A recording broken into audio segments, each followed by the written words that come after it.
ஆண்டவரும் அருமை இரட்சகராக இயேசு கிறிஸ்துவின் நாமத்தினால் உங்கள் யாவருக்கும் என்னுடைய அன்பின் வாழ்த்துக்களையும் ஸ்தோத்திரங்களையும் நான் தெரிவித்துக் கொள்கிறேன். தேவனுடைய பெரிதான கிருபையால் நித்திய ஜீவன் என்ற இந்த பகுதியில் உங்களை சந்திப்பதிலே நான் மிகுந்த மகிழ்ச்சி அடைகிறேன். அதோடு கூட இந்த நாளில் நம்ம மத்தியில் பிஷப் ரெவரண்ட் பெனியஸ் ஐயா மீண்டுமாக இருப்பது எனக்கு மிகுந்த சந்தோஷம்.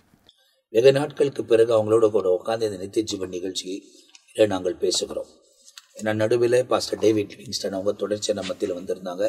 அவங்களும் சில வெளி ஊழியங்களுக்காக கடந்து போகிறதுனால அதை நாங்கள் உட்காந்து பேசக்கூடிய நேரங்கள் அமைவதில்லை. அந்த நேரத்தில் பாஸ்டர் அவங்களை அணுகும் போது அவங்க இந்த நேரத்தை ஒதுக்கி நம்ம மத்தியில் இந்த நித்திய ஜீவன் நிகழ்ச்சியில் தொடர்ச்சியாய் கர்த்தருடைய வார்த்தைகளை பகிர்ந்து கொள்வதற்கு தேவன் உதவி செய்திருக்கிறார். ஏற்கனவே போடப்பட்ட நித்திய ஜீவன் நிகழ்ச்சியிலெல்லாம் அவங்க நிறைய அற்புதமான விஷயங்களை பேசியிருக்கிறத நாம் பார்க்கிறோம். நித்தியத்தை குறித்து நாம் அதிகமாக யோசித்து இந்த உலக வாழ்க்கையின் மீது கவனம் இல்லாமல் போகிற நித்தியமாய் வாழப்போகிற அந்த ஸ்தலத்தின் மீது கவனமாய் இந்த உலக வாழ்க்கையில நாம் வாழும்போது வரப்போகிற எல்லா தீமைக்கும் விலகி காத்து மறுரூபமாக்கப்பட்ட ஒரு சமூகத்தில் நிற்பதற்கு தேவன் நமக்கு உதவி செய்ய போகிறார். மரணம் எப்போ வேணாலும் நேரிடலாம், எக்கால சத்தம் எப்போ வேணாலும் கேட்கலாம்.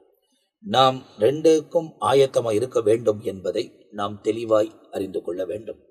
எனவே நித்திய வாழ்க்கை தான் நம்முடைய வாழ்க்கையில் ரொம்ப முக்கியம் என்பதை வேதத்தை வாசிக்க என்னால் தெரிந்து கொள்ள முடிந்தது. பரிசுத்த ஆவியானவர் எனக்கு உணர்த்தினபடியே இதை பார்க்குற உங்களுக்கும் உணர்த்துவதற்கு அவர் சர்வ வல்லமை உள்ள தேவனாயிருக்கிறார். அந்த நாட்களிலே ஏனோக்கு அவர் ஆயிரமான தூதர்களோடு கூட வருகிறதை குறித்து அவர் பார்த்ததாக வேதத்தில் எழுதப்பட்டிருக்கிறது. அதுக்கு முன்பதாய் எழுதப்பட்ட யோபின் புத்தகத்திலையும் அவர் என் நேசர் இந்த பூமியின் மேல் வந்து நிற்பதை என் கண்களால் நான் காண்பேன், அந்நிய கண்களால் அல்ல என்பதை அவர் பேசியிருக்கிறதை பார்க்கிறோம். அதை தொடர்ச்சியாய் மோசே அநித்தியமான பாவ சந்தோஷத்தை பார்க்கிறோம், தேவனுடைய ஜனத்தோடு கூட துன்பத்தை அனுபவிப்பதே நலம் என்று எண்ணி இனி வரக்கூடிய பலன் மேல் நோக்கமாயிருந்தார் என்பதாக வேதத்தில் எழுதப்பட்டிருக்கிறது. அதே போல பாஸ்டர் டேவிட் லிவிங்ஸ்டன் அவங்க வந்து பேசும்போது ஆபிரகாமும் அந்த நாளை எதிர்பார்த்து தான் இந்த உலகத்தில் வாழ்ந்தார் என்பதாக வேதத்தில் குறிப்பிடப்பட்டிருக்கிறது. அப்ப முற்பிதாக்கள் எல்லாம் அந்த நாட்களை எதிர்பார்த்து வாழ்ந்தது போல நாம் இந்த நாட்களிலே நவீனத்துவத்தின் காலத்தில் வாழ்ந்து கொண்டிருந்தாலும், அதாவது டெக்னாலஜி நிறைந்த காலத்தில் வாழ்ந்து கொண்டிருந்தாலும், இந்த டெக்னாலஜிக்கு நாம் நம்மை விட்டு கொடுக்காமல் எப்பொழுதும் தேவனை எதிர்பார்த்து வாழ வேண்டிய ஒரு கால கட்டாயத்தில் இருக்கிறோம். ஒருவேளை டெக்னாலஜி அதிகரித்து இருக்கிறது நமக்கு நல்லதுதான். அந்த டெக்னாலஜியும் பயன்படுத்தி தேவனை இன்னும் எப்படி நெருங்கி வாழலாம் அப்படி என்பதை தான் யோசிக்கணும். தவிர டெக்னாலஜி மூலியமாய் வரக்கூடிய தவறான காரியங்கள், உலக பிரகாரமான காரியங்கள், ஆபாசமான காரியங்கள் அவைகளுக்கெல்லாம் இடம் கொடுக்காதபடி நீதியின் பாதையில முன்னேறி கடந்து போவதற்கு பரிசுத்த ஆவியானவர் நமக்கு உதவி செய்வார். எனவே இந்த நிகழ்ச்சி உண்மையிலேயே நமக்கு ஆசீர்வாதமாக இருக்க போகிறது. வெகு நாளுக்கு பிறகு நம் மத்தியில் பிஷப் ரெவரண்ட் பெனியஸ் அவர்கள் வந்து நம்மோடு கூட நித்தியத்தை குறித்து பகிர்ந்து கொள்ள போகிறார்கள். அவர்கள் இந்த நிகழ்ச்சியில் நான் அன்போடு கூட வர வைக்கின்றேன். Praise the Lord pastor. ரொம்ப சந்தோஷமா இருக்கு. காரணம், ஆரம்ப நாட்களிலே தொடர்ச்சியாக இந்த பகுதிகளிலே நீங்கள் வந்து நிறைய காரியத்தை உட்கார்ந்து தியானிப்பதற்கும் அந்த பகுதிகளுக்கு நேராக என் கண்கள் திறக்கப்படுவதற்கும் ஆண்டவர் உதவி செய்தார். வசனத்தை பேச நீங்க அவைகளை ஆராய வேதத்தை நல்லா புரிந்து கொள்வதற்கு கர்த்தர் கிருபை தந்தார். ஏன்னா உங்களுடைய அனுபவம், அதே நேரத்தில் ஆண்டவர் உங்களுக்கு வைத்திருக்கிற அந்த தரிசனம், திட்டங்கள் எல்லாம், நீங்கள் போதிக்கிற விதங்கள் எல்லாம் பிறருக்கு ஆசீர்வாதமாக இருக்கிறது நாம் பார்க்கிறோம். அதே நேரத்தில் நீங்கள் நித்தியத்தை குறித்து அநேக காரியத்தை கண்டுபிடித்து கொண்டு வந்து பேசும்போது அவைகள் எல்லாம் பார்க்கும்போது வேதமே நித்தியத்தை குறித்து தான் எழுதப்பட்டிருக்குது அப்படின்றத தெளிவா தெரிந்து கொள்ள முடிகிறது. அப்போ அந்த கோணத்துல பைபிளை வாசிக்கும் போது உண்மையிலே எல்லா வசனியமும் நித்தியத்துக்கு கம்பேர் பண்ணி வாசிக்கும் போது கம்ப்ளீட்டா நித்திய ராஜ்யத்தை குறித்து தான் ஆண்டவர் இதில் நமக்கு பேசியிருக்கிறார். இந்த உலகமானது தற்காலிகமானது, இது நிரந்தரமானது அல்ல. எப்போ ஆதாம் ஏவாள் தவறான காரியத்தை தேவனுக்கு விரோதமாக செய்து அவர்கள் புறக்கணிக்கப்பட்டாங்களோ, மரணம் உள்ள வந்ததோ, கட்டாயம் மனுஷன் மரணத்தை சந்தித்து ஆக வேண்டும் என்ற ஒரு காலகட்டாயத்துக்குள்ள போயிட்டோம். அதுவும் நாட்கள் குறுகி போக அது 70 இல்லை 80 ஆண்டாயிருச்சு. அவ்வளவுதான் ஒரு மனிதன் இந்த உலகத்தில் வாழ்ந்திருக்க முடியும் அப்படி என்பதும் நம்மால தெரிந்து கொள்ள முடியுது. அதுவும் நம்ம வாழ்ந்து கொண்டிருக்கிற காலத்துல பாத்தீங்கன்னா 50-60 தாண்டதே ஒரு சேலஞ்சிங்கா இருக்கிறத பின்வர சந்ததிகள். இப்ப நீங்க எல்லாம் பாத்தீங்கன்னா அந்த ரெண்டு காலத்தையும் நீங்க சம்பந்தப்படுறீங்க. ஒன்று டெக்னாலஜி வரக்கு முன்ன இருக்கிற காலம், அதுக்கப்புறமா உங்க காலங்களிலே இந்த டெக்னாலஜி வந்துருச்சு. இப்போ எந்த பார்த்தீங்கன்னா கொஞ்சம் தான், அதாவது எனக்கு ஒரு 20 வயசு இருக்கும் போது இந்த டெக்னாலஜிகள் எல்லாம் வந்துருச்சு. அதுக்கு டெக்னாலஜி என்பதுனா இந்த செல்ஃபோன், இந்த டேபுங்க, இந்த கம்ப்யூட்டருங்க, அப்போ எங்கேயோ ஒன்று இருந்தது, இப்போ எல்லா இடத்துலையும் காணப்படுகிறது, எல்லா வீட்லேயும் காணப்படுகிறது. அப்போது இன்டர்நெட் ஃபெசிலிட்டியும் அப்போல்லாம் வந்து ரொம்ப நிறையா விலை, ஆனால் இப்போ ரொம்ப சுலபமாக கிடைக்கிறது, ஃப்ரீயாக கொடுக்குறாங்க. சில நேரத்தில் நிறையா ஜிபி, அதாவது அன்லிமிட்டட் எல்லாம் வந்து ரொம்ப குறைந்த விலை கிடைக்கிறதுனால எல்லாருமே இன்டர்நெட் ஆக்சஸ்குள்ளே இருக்கிறாங்க. எங்கேயுமே இல்லாது இருக்காது, அதுக்கு பழகிட்டாங்க. அப்போது அந்த மாதிரி இருக்கிற ஒரு காலத்தில் தவறான காரியங்கள் உலகத்தில் வந்து ஜனங்களை நிறைய பேரை வஞ்சித்து கொண்டு இருக்கிறதையும் நாம் பார்க்கிறோம். அதே நேரத்தில் தேவ ராஜ்யம் நெருங்கி வருகிறதையும் பார்க்கிறோம். அப்போ இந்த நித்தியமான ராஜ்யத்துக்குள் நாம் பிரவேசிப்பது தான் ரொம்ப முக்கியம் என்பதுக்கு என்ன ஆதாரங்கள் எல்லாம் நீங்கள் சொல்ல போறீங்க அப்படின்றத நாங்கள் இந்த நிகழ்ச்சியில் கேட்குறோம். ஆண்டவராகிய இயேசுவின் நாமம் மகிமைப்படுவதாக. மீண்டும் ஒரு முறையாய் உங்களை இந்த நிகழ்ச்சியிலே சந்திப்பது எனக்கு மிகுந்த சந்தோஷம். ஆமென். குறிப்பாக நித்தியம் என்று சொன்னால் நிரந்தரம் என்று ஒரு அர்த்தம் இருக்கு. சரி. முடிவில்லாத ஒன்று. சரி. முடிவில்லாத ஒன்று இருக்குது என்று சொன்னால் அதற்கு ஒரு ஆரம்பம் கட்டாயம் இருக்கதான் செய்யணும். நான் சில நாட்களாகவே, சில மாதங்களாகவே ஆதியாகமம் 1வது அதிகாரத்தை மட்டுமே மிகவும் ஆழமாய் சிந்திக்க ஆரம்பித்தேன். சரி. ஆழமாய் சிந்திக்க ஆரம்பிக்கும் போது ஒரு நாளைக்கு ஒரு 2 முறையாகிலும் ஆதியாகமம் 1வது அதிகாரத்தை படிச்சிருது. அப்போ இப்படி படிக்க படிக்க புதிய புதிய வெளிப்பாடுகளை தேவன் கொடுக்க ஆரம்பித்தார். அதுல ஒன்று என்னன்னு கேட்டா, ஆதியாகமம் 1வது அதிகாரத்துல நித்தியத்தை பற்றியே இருக்கிறது. சரி. அப்போ ஆரம்பத்திலிருந்து நித்தியம் வரையிலும் ஆதியாகமம் 1வது அதிகாரத்துல இருக்குது. அது கர்த்தருக்கு சித்தமானால் வருகிற நாட்களிலே நாம் தியானிக்க போகிறோம். ஆனாலும் கூட ஆதியாகமத்திலே ஆண்டவர் உலகத்தை படைத்து 6 நாள்ல எல்லாவற்றையும் படைத்து முடித்து விட்டார். பிறகு 7வது நாளிலே அவர் ஓய்ந்திருந்தார் என்று பார்க்கிறோம்.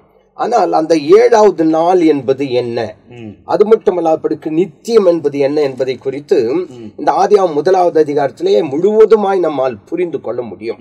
அதே நேரத்தில் ஆண்டவராகிய தேவன் மனிதனை இந்த உலகத்திலே படைத்த பிறகு அவன் அவருடைய வார்த்தைக்கு கீழ்ப்படிந்து நடக்காதபடிக்கு பாவம் செய்த உடனே அவனுக்குரிய அந்த தண்டனை அல்லது ஒரு தீர்க்க தரிசன காரியத்தை ஆண்டவர் ஏற்கனவே சொல்லியிருக்கார் ஆதியாகமத்தில். அதுல 3வது அதிகாரம் நமக்கு நன்றாக தெரிந்த அதிகாரம் தான். உனக்கும் ஸ்திரீக்கும் 3:15 உன் வித்துக்கும் அவர் வித்துக்கும் பகை உண்டாக்குவேன், அவர் உன் தலையை நசுக்குவார். அவள் அப்படின்னு சொல்லிட்டு அடுத்து அவர் அப்படின்னு இருக்கு. அவர் உன் தலை நசுக்குவார், நீ அவர் குதிங்காலை நசுக்குவார். இந்த வசனமானது ஆண்டவராகிய இயேசு கிறிஸ்துவை குறித்தும் அவருடைய சிலுவை பாடுகளை குறித்தும் அதன் பிறகு நித்தியத்திலே பிசாசு சிறைப்பிடிக்கப்படுவதும் நித்திய அக்கினிக்கு கடந்து செல்வதை குறித்து இது ஒரு தீர்க்கதரிசன வசனமாய் நமக்கு காணப்படுகிறது. இருந்தாலும் கூட இப்போ அந்த கடைசி காலத்துக்குள் இருக்கிறோமா? அப்போ அடுத்து மட்டும் அது மட்டும் அல்லாதபடிக்கு அடுத்து புதிய ஏற்பாட்டுக்குள்ளே வரும்போது யோவான் 3:16 பார்க்கும்போது தேவன் தம்முடைய ஒரே பேரான குமாரனை விசுவாசிக்கிறவன் எவனோ அவன் கெட்டு போகாமல், அப்போ விசுவாசிக்கிறவன் என்ன செய்யக்கூடாது? கெட்டு போகாமல் நித்திய ஜீவனை அடையும்படிக்கு அவரை தந்தருளி இவ்வளவாய் உலகத்தில் தேவன் தன்னுடைய குமாரனாகிய இயேசு கிறிஸ்துவை தந்தருளி அவர் நமக்கு ரத்தத்தை சிந்தி நமக்கு ஒரு மீட்பை சம்பாதித்து நமக்கு ஒரு நித்திய ஜீவனை என்ன பண்ணிருக்காங்க? கொடுத்திருக்காரு. அப்போ ஆதியாகமத்திலிருந்து இதுவரையிலும் பார்க்கும் பொழுது முழுவதுமா தேவனுடைய திட்டமே என்னன்னு கேட்டா நம்ம எல்லாரும் நித்தியத்துக்குள்ள பிரவேசிக்கணும். அதாவது நம்ம சொல்லும் போது அந்த இடத்துல அவர் அந்த நித்திய வாழ்க்கைக்குள் பிரவேசிப்பதற்காக தன் சொந்த குமாரனாகிய இயேசுவே உலகத்துக்குள்ள அனுப்பி அவர் ரத்தத்தையே சிந்துவதுக்கு ஒப்பு கொடுத்தார். காரணம் என்னன்னா அந்த நித்திய வாழ்க்கைக்குள் நாம் பிரவேசிக்க வேண்டும். அப்போ நம்ம ஏற்கனவே சிந்தித்தது போல அவர் விசுவாசிக்காதவர்கள் நித்திய ஆக்கினைக்குள்ளே கடந்து, விசுவாசிக்கிறவர்கள் நித்திய ஜீவனுக்குள்ளே பிரவேசிக்க. அப்போ இன்றைக்கு உலகம் எப்படி இருக்குது? இந்த கடைசி காலத்துல நித்தியத்தை எதிர்பார்த்து போய்கொண்டிருக்கார்களா அல்லது அதை குறித்து அக்கறை இல்லாதபடிக்கு நித்திய ஆக்கினைக்குள்ளே அறியாமல் போய்கொண்டிருக்கார்களா? அநேகர் தவறு செய்வதற்கு காரணம் அறியாமல் அநேகர் என்ன பண்றாங்க? செய்யறாங்க. சிலர் தவறு செய்யும் போது வசனம் தெளிவா சொல்லுது அறிந்தும் செய்கிறார்கள். அதனால இப்போ இந்த கடைசி காலத்துல ஜனங்களுடைய சூழ்நிலைகள் எப்படி இருக்குது, அவருடைய சுபாவங்கள் எப்படி இருக்குது என்பதை குறித்து நாம் பார்க்க போகிறோம். குறிப்பாக 2 தீமோத்தேயு 3வது அதிகாரத்தை நம்ம ஏற்கனவே பலமுறை தியானம் செய்திருக்கோம். ஏன்னு கேட்டா, கடைசி நாட்களில் கொடிய காலங்கள் வரும் என்று அறிந்திருக்கு. அப்போ கொடிய காலத்துக்குள்ளே இப்போ நாம இருக்கிறோம். என்னையா அது கொடிய காலம் அப்படின்னு சொன்னா, உதாரணமாக மனிதனிடத்துல ஒரு அன்பு கூட பார்க்க முடியல.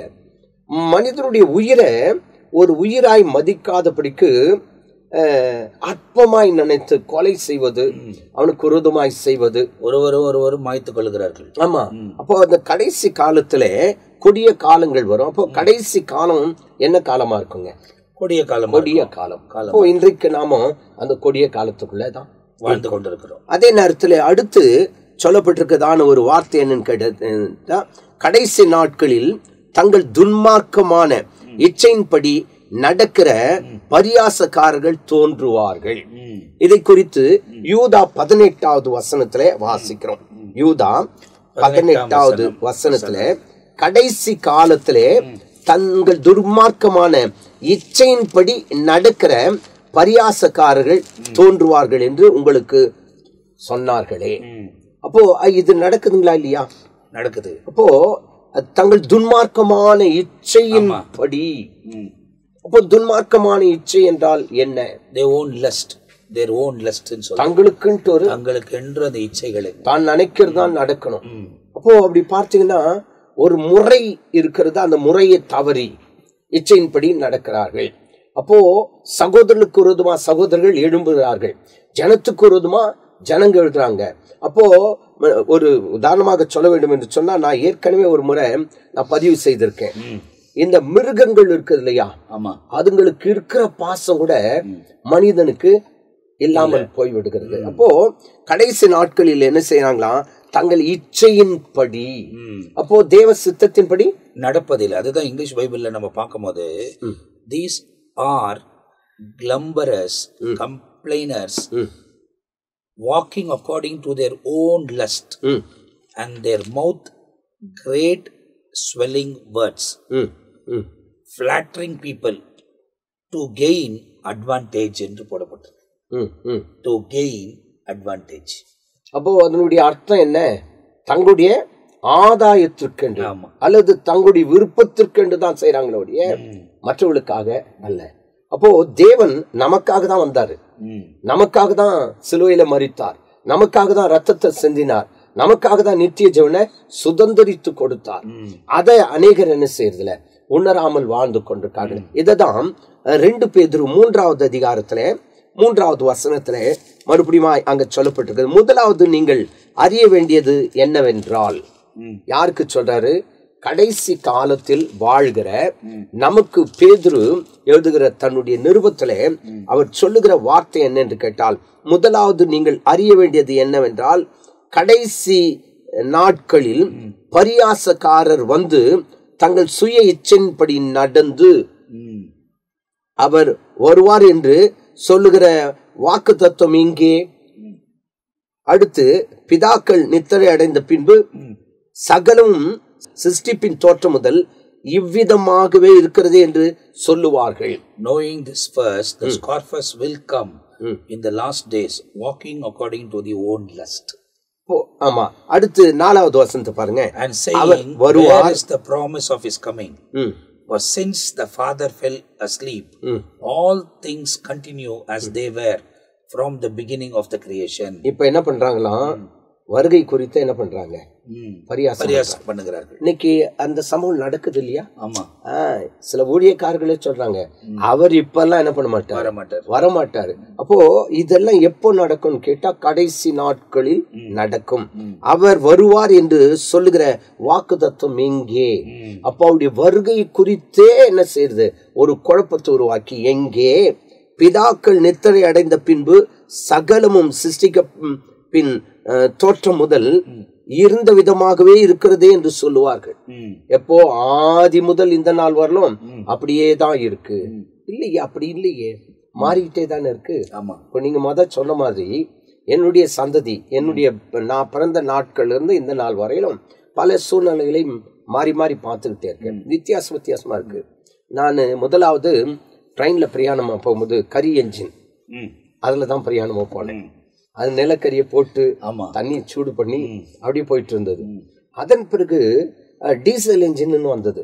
அந்த டீசல் என்ஜின் வரும்போது நான் ரொம்ப அதை வித்தியாசமா போய் பார்த்தேன். இது எப்படி ஓடுது? அதான் ஒரு நிலக்கரி, ஆனா இது எப்படி ஓடுது? புத்தி கெட்டாத ஒன்றா இருந்தது. கொஞ்ச நேரம் ஆன பிறகு எலக்ட்ரிக் ட்ரெயின் வர ஆரம்பிச்சது. இப்போ இப்படி பாத்தீங்கன்னா பல சம்பவங்களை என்னுடைய வயசுல நான் பார்த்தேன்.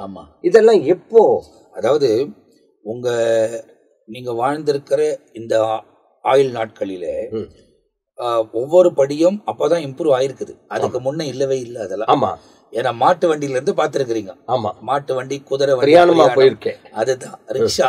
ஆமா, ஏன்னா எனக்கும் சென்னைக்கு போன ரிக்ஷால கொண்டு போயிருக்கிற பழக்கம் இருக்கு.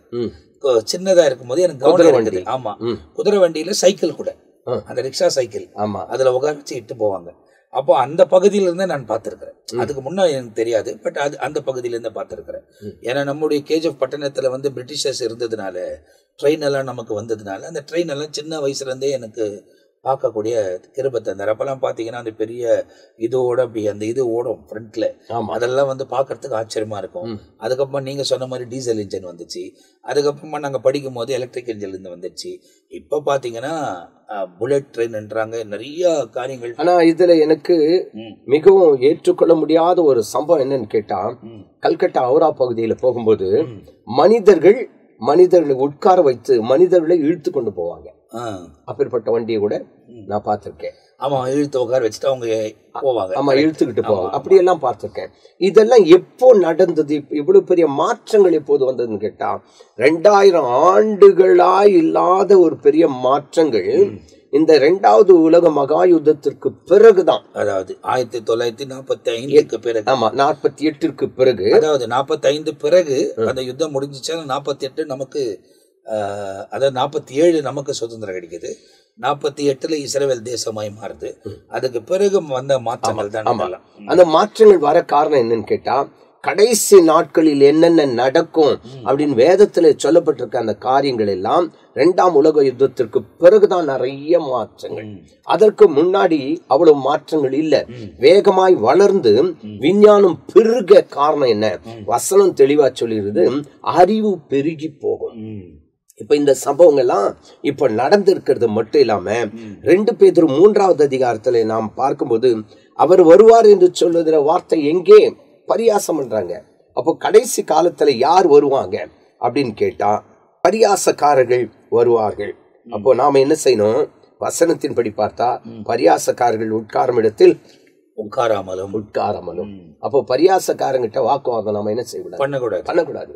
ஏன்னு கேட்டா, கடைசி காலத்துல இப்படி நடக்கும் என்பதை அங்கே தெளிவாய் சொல்லப்பட்டிருக்குது. அது மட்டுமல்லாதபடிக்கு கடைசி காலத்துல நாம நித்தியத்தை தான் நோக்கி போகணும்.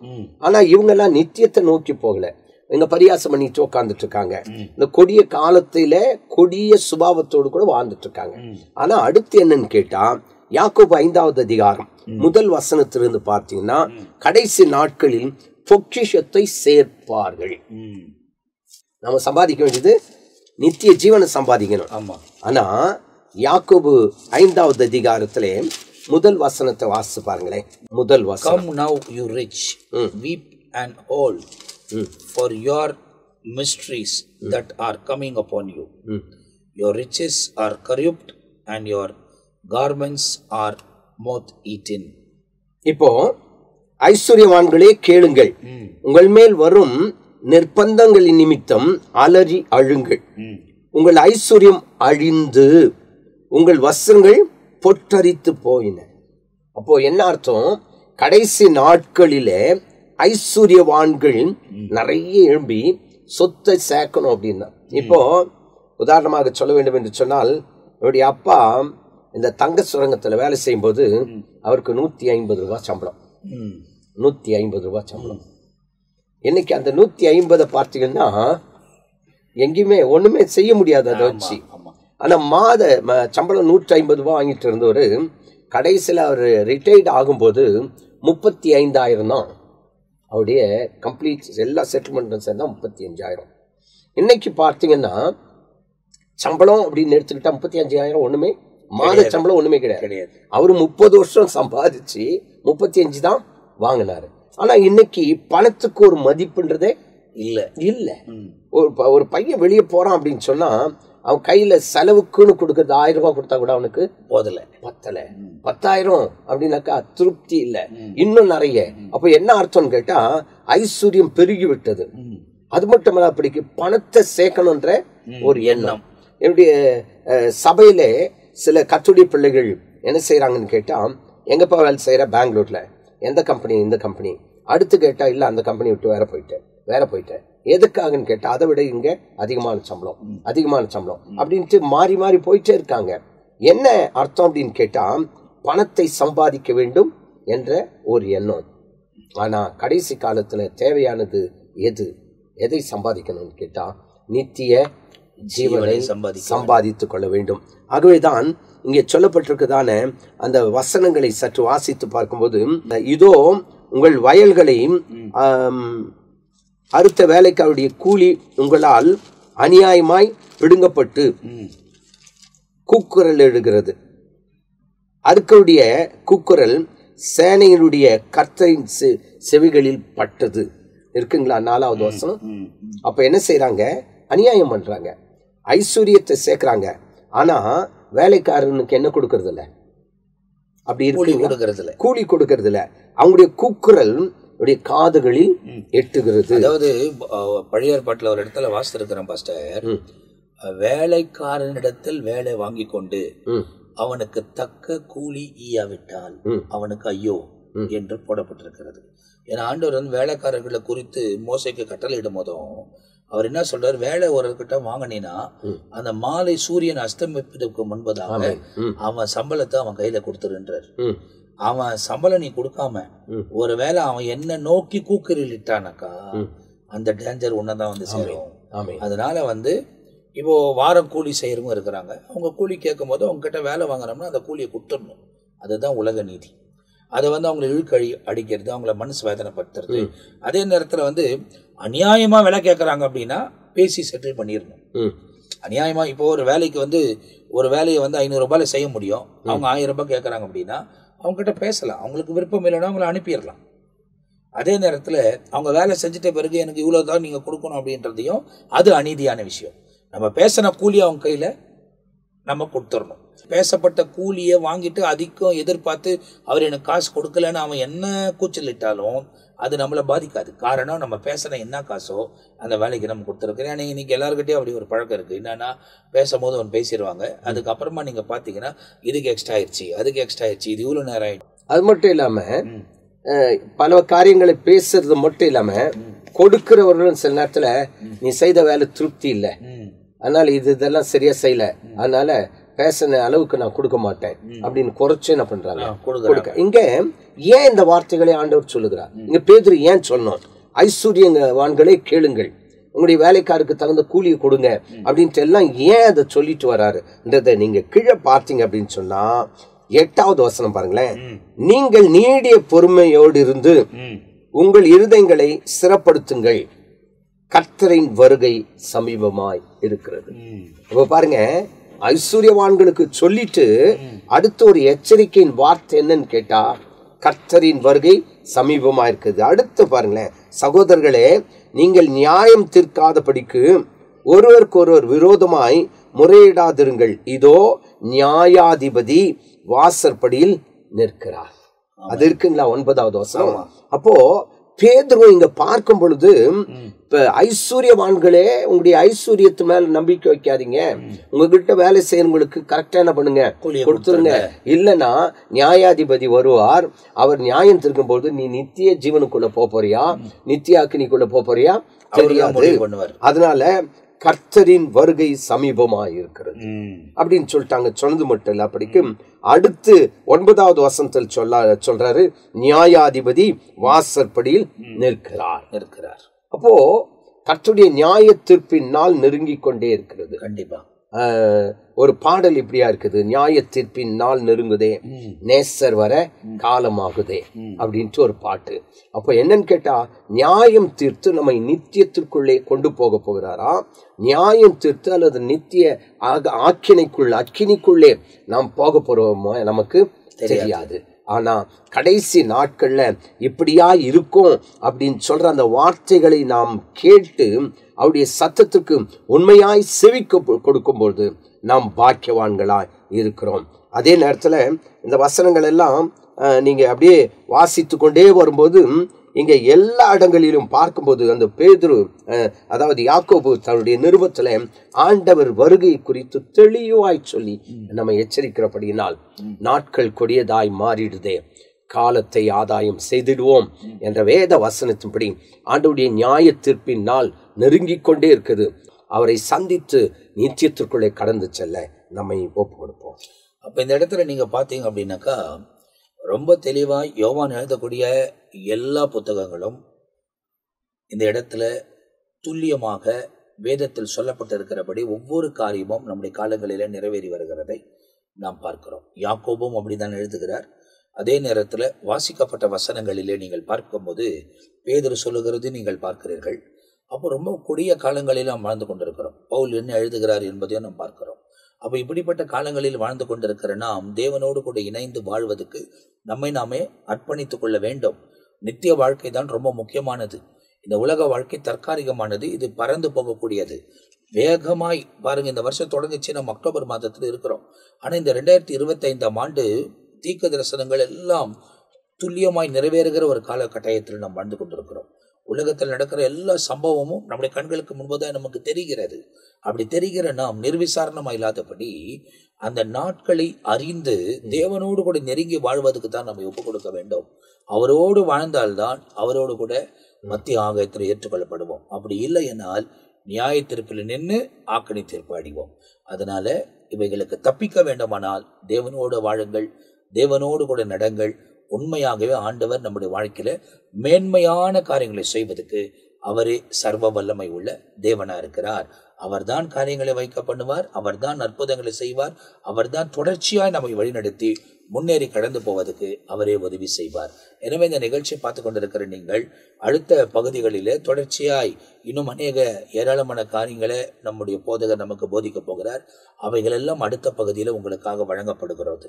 எனவே இந்த நித்திய ஜீவன் நிகழ்ச்சியை பார்த்து கொண்டிருக்கிற நீங்கள் தேவனோடு கூட நித்தியத்தில் வாழ்வதற்கு உங்களை ஆயத்தப்படுத்திக் கொள்ளுங்கள். அந்த மிஸ் பண்ணிடாதீங்க. அநீதியான காரியங்கள் எல்லாம் விட்டு விலகுங்க. நீதியான காரியத்தில் வாழ்வதற்கு ஒப்பு கொடுங்க.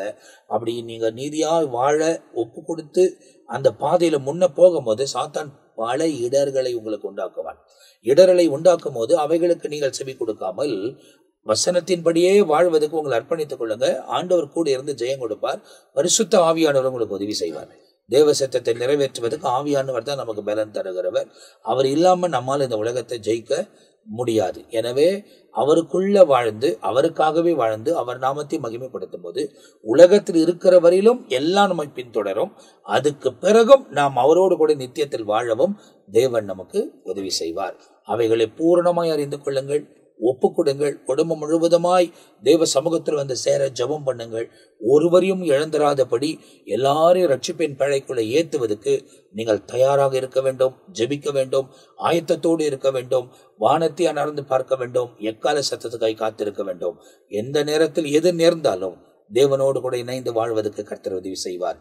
மீதியான பகுதியை மீதியான வேத வசனங்கள் அடுத்த பகுதியில் நாம் தியானிக்க போகிறோம். இந்த நாளிலே நம்மத்தில பிஷப் ரெவரண்ட் பென்னியேசை அவங்க வந்து அநேக வசனங்களை நமக்கு காண்பித்து கொடுத்தபடியால் அவங்களுக்கு நான் நன்றி செலுத்துகிறேன். ரொம்ப நன்றி பாஸ்டர். ரொம்ப நாளைக்கு பிறகு தொடர்ச்சி திரும்ப சில வசனங்களை ஆராய்வதற்கு தேவன் உதவி செய்கிறார். எனவே அடுத்த பகுதியில் மீதியான காரியங்களை பார்க்க போகிறீர்கள். அதுவரை நாங்கள் 2 பேரும் உங்ககிட்ட இருந்து விடை பெறுகிறோம். கர்த்தர் உங்களை ஆசீர்வதிப்பாராக. ஆமேன், ஆமேன்.